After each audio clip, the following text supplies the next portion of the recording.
Hoje vamos de A Moreninha, de Joaquim Manuel de Macedo.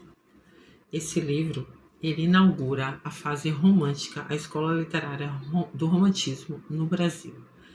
É uma história que algumas pessoas podem até rotular de frívola, mas eu opto pelo adjetivo leve. Então é uma história ali sem sobressaltos, sem reviravoltas, na mais perfeita calmaria. Basicamente, um oceano sem Poseidon. E aí, só que assim, a gente já se depara de cara com um mistério logo no início do romance. A gente vai ver ali que a história ela é costurada por um pacotinho, uma coisinha ali que fica fazendo cócegas na nossa curiosidade e que só lá adiante o protagonista vai revelar. E o romance, ele consiste numa história de 4 estudantes de medicina. É Felipe, Augusto, Fabrício e Leopoldo. E a alegria desses meninos me remete a um filme que eu assisti, chamado Bela Vingança. É um filme muito bom. A diretora ela se chama Emerald Fennell. É um filme com Carey Mulligan. E essa diretora ela é muito boa. Ela dirigiu outros filmes como Saltburn, como o Morro dos Ventos Uivantes, essa última versão, com Jacob Lord. E aí tem uma cena no final, numa chácara, com alguns meninos, que me lembrou muito esses meninos aí da história de da Moreninha. Então, o romance começa com esses meninos conversando numa sala de estudante e Felipe convida todo mundo para ir numa festa na casa da avó dele, que fica numa ilha. Essa ilha não tem nome no romance, ela aparece com 3 pontinhos e faz parte do mistério, que é uma das características do romantismo. Mas os historiadores, eles presumem que seja a ilha de Paquetá, no Rio de Janeiro. Então aí você já percebe que é um lugar paradisíaco, romântico. E aí Felipe convida os meninos para irem. Todo mundo topa, menos Augusto. Augusto fica relutante para ir. Nesse momento aí, Joaquim Manuel Macedo, ele já apresenta Augusto pra gente. E eu confesso a vocês que eu já peguei um ranço ali de cara com o Augusto. Porque o cara é volúvel, o cara é namorador, tem não sei quantos crushes. E ele não fica mais de 3 dias com a mesma mulher.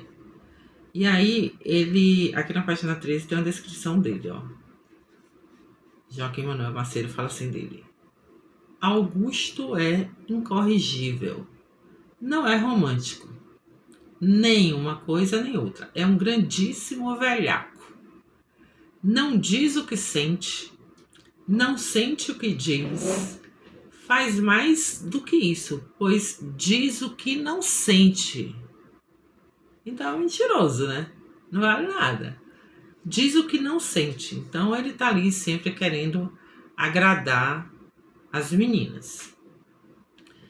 Aí o que acontece? Felipe vira para ele e fala assim: eu duvido que você não se envolva com alguém lá na ilha. Você vai ficar afim de uma das meninas. Porque a ilha tem várias meninas. E você vai se apaixonar por uma das meninas e você vai ficar o tempo que ela quiser e não você.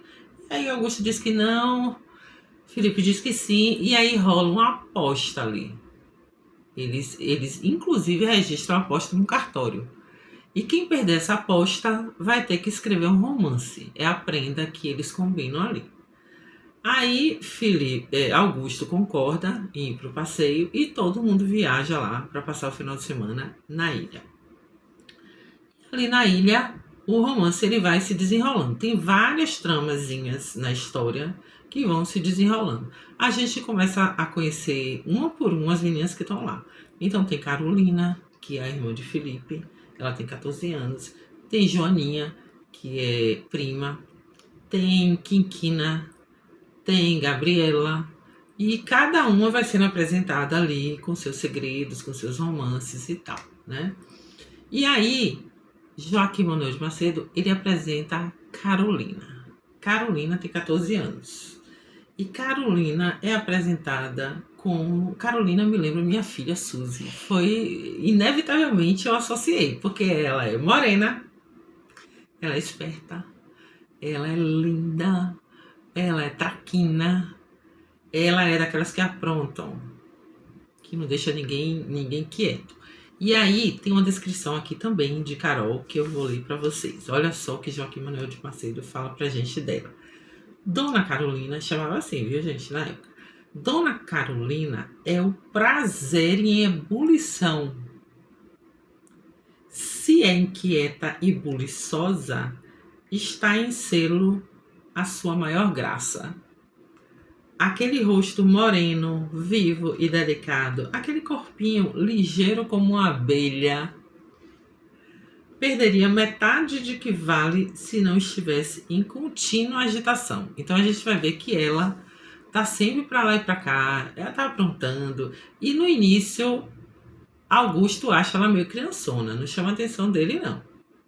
E o romance segue. E a gente se depara ali com um embate. Acontece um embate ali entre Fabrício e Augusto. Por quê? Fabrício namora com Joaninha. E Joaninha é extremamente exigente. E aí Fabrício quer se sair dela. E ele faz uma proposta para Augusto, para ajudar ele. Só que é uma proposta meio doida, só lendo para vocês entenderem. Augusto não topa e Fabrício fica pé da vida. O que ele faz? Ele expõe Augusto ali na frente de todo mundo, ou seja, queima o cara ali na frente das meninas. Augusto fica exposto completamente, só que Augusto faz uma defesa, uma senhora defesa, destemido, impávido, majestosamente ali na frente de todo mundo. Vale a pena também ler essa defesa dele, é muito legal. E aí, Dona Ana, que é a avó de Carol e de Felipe, pega Augusto e leva ele numa gruta que tem lá na ilha. Tem uma gruta lá na ilha. Quando Augusto chega nessa gruta, ele aí se abre com Dona Ana. Dona Ana começa a conhecer melhor ele. E aí ele conta uma historinha da infância dele que tem a ver com aquele pacotinho que eu falei. Um mistério é revelado. E aí ele conta que quando ele era pequeno, quando ele tinha 13 anos de idade, ele foi para uma praia lá no Rio e tinha uma menina brincando na praia. A menina tinha 8 anos. Essa menina estava tentando pegar conchinha, só que ela tinha medo das ondas. E aí Augusto vai, pega uma conchinha e entrega para ela. Tem uma conexão instantânea ali, os dois começam a se encantar, viram camaradas. E chega um ponto que ele começa a chamar ela de minha mulher e ela começa a chamar ele de meu marido. Aí chega um menino, de repente, chama os dois para ir na casa de um ancião que tá morrendo. Eles descobrem que o senhor tá morrendo de fome. Carolina não, a menina entrega um dinheiro para a família comprar comida e Augusto também entrega dinheiro. Eles se comovem com aquela situação toda. E esse senhor acaba abençoando eles dois e diz que eles vão se casar no futuro. Faz uma profecia, entrega um amuleto para cada. O amuleto da menina, ele coloca um broche de Augusto, pega um pertence de cada um. E o amuleto de Augusto, ele pega um botão de esmeralda da menina e coloca dentro. Então, eles, com aqueles amuletos, eles vão para casa sem sequer saber o nome um do outro. Vão embora. E aí Augusto fica com essa história na cabeça. Ele quer reencontrar a menina, não reencontra. E ele passa 5 anos da vida dele esperando por essa menina. 5 anos. E aí ele conta que para ele não enlouquecer, ele decide que ele vai amar alguém. E aí ele procura algumas pessoas. Só que ele se decepciona muito. Ele conta umas 3 ou 4 desilusões amorosas da pesada.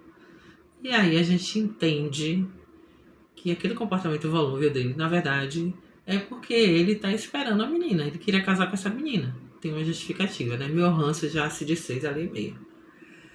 Dona Ana, por sua vez, conta uma história sobre a gruta que eles estão. Ela conta a história de um índio e uma índia. A índia Arri e o índio Aoitim. A índia gostava do índio, só que o índio desprezava ela. Essa índia começou a chorar muito, muito, muito. E as lágrimas dela acabaram criando a fonte que tem ali naquela gruta. E tem um mito lá na ilha de que quem bebe a água daquela fonte vai se apaixonar por alguém. E aí, quem é que tá ali rondando, fazendo traquinagem? Carolina. Só que ela não ouve a história, mas ela tá por perto. Ela tá sempre por perto. Eles voltam da gruta, vão para casa. O final de semana vai seguindo em frente. Tem uma cena que acontece que Fabrício tá afim de Carol, só que ela não quer ele. E aí ela acaba derramando café na calça dele e aí respinga na calça de Augusto. Augusto aí vai trocar de calça, porque a calça dele era branca. E ele entra exatamente no quarto das meninas para se trocar. Gera um suspense ali, porque quando ele vai trocar de roupa, as meninas vão chegando. Ele aí entra embaixo da cama, se esconde. E as meninas começam a revelar um monte de coisa. Tem um torneio ali de medir as pernas. E aí uma conta segredo e revela coisa de namorado e coisa que já aprontou. E uma deixa cair uma carta. Eu sei que Augusto sai dali munido de um monte de segredo. E inclusive de prova, porque tem uma carta que Joaninha deixa cair, ele pega. E isso é um rolo que acontece lá, é uma tramazinha que tem ali. Em paralelo a tudo isso, tem uma outra historinha que rola de um alemão. Esse alemão tá lá na casa e ele começa a beber muito vinho. O cara começa a entornar, fica bêbado e ele quer companhia. O que é que ele faz? Ele pega justamente Paula, que é a ama de Carolina. E aí enrola a moça, diz que ela tem que beber a saúde do pai, da mãe, da família, ela cai na história dele e acaba ficando de pileque. Aí chamam os médicos, né? Os médicos que vão se formar, os meninos que são estudantes, e aí rola diagnóstico, tem historinha com piada, e Paula é socorrida, e Carol começa a cuidar dela. E nesse momento, quando Augusto percebe, porque até aí Augusto não tinha despertado para ela, não. Augusto achava ela meio criançona, só que aí ele percebe o carinho dela com a ama, a maneira que ela cuida dele, da ama, e ali ele começa a se apaixonar. É ali que o romantismo se instala de vez. E aí, para finalizar, tem um sarau. Isso aí é o final já do fim de semana. Tem um sarau. Augusto, com seu comportamento volúvel, queixa todas as meninas da festa. Todo mundo ele canta. E aí o que acontece? As meninas se danam com ele e tramam ali uma vingança. Todas elas mandam uma carta para ele e marcam o encontro na gruta. É uma onda isso. E aí Carol escuta a conversa. Eu sei que Augusto ele é pressionado para ir lá para a gruta. Ele vai, só que ele sabe um monte de coisa. Então lá ele consegue se safar de uma por uma. E aí o final de semana acaba, todo mundo vai embora. Augusto vai para casa. E aí o que acontece com Augusto? Ele começa a sentir falta de Carolina. E ele retorna para a ilha para ver Carolina. E aí ele já está completamente apaixonado, né? A avó começa a perceber, porque ele começa a brincar de boneca com Carolina. Naquela época, 14 anos, ainda brincava de boneca. Ele aprende a bordar com Carolina. Rola ciúme, porque ela ensina ele a bordar e tal. E depois ele volta para casa. O pai começa a perceber que ele tá faltando aula para ver a menina. Corta as viagens dele. O cara adoece. E aí é o suprassumo do romantismo. Adoece num ponto que não tem médico que dê jeito no que ele tem. E aí o pai percebe que ele tem que ir casar com a menina. E vai lá conhecer Dona Ana, conhecer Carolina. Pede a mão dela de casamento, só que a Carolina tá em dúvida. Ela não sabe se quer casar. E aí o que ela faz? Ela chama Augusto, vai na gruta e ela conta pra ele uma história da infância dela e mostra o amuleto que ela tem. Quando ela abre o amuleto, tem o quê? O broche de Augusto dentro. Ou seja, ela é a menina que ele conheceu na praia. E aí eles se casam. Ou seja, né? É uma história extremamente romântica, fofa. E é engraçado que quando eu li O Crime do Padre Amaro, é uma história que eu comecei com admiração por Amaro e terminei com repúdio, asco. E na Moreninha foi o contrário. Eu comecei sentindo ranço e eu finalizei sentindo empatia por Augusto. E Qual é a lição que eu quero deixar aqui para vocês? Que a gente não pode julgar as pessoas pelas histórias visíveis, pelo que a gente vê.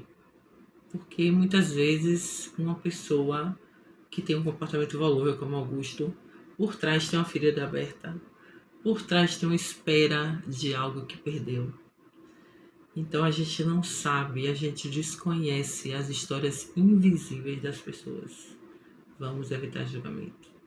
Minha nota para esse livro é 7. Beijo.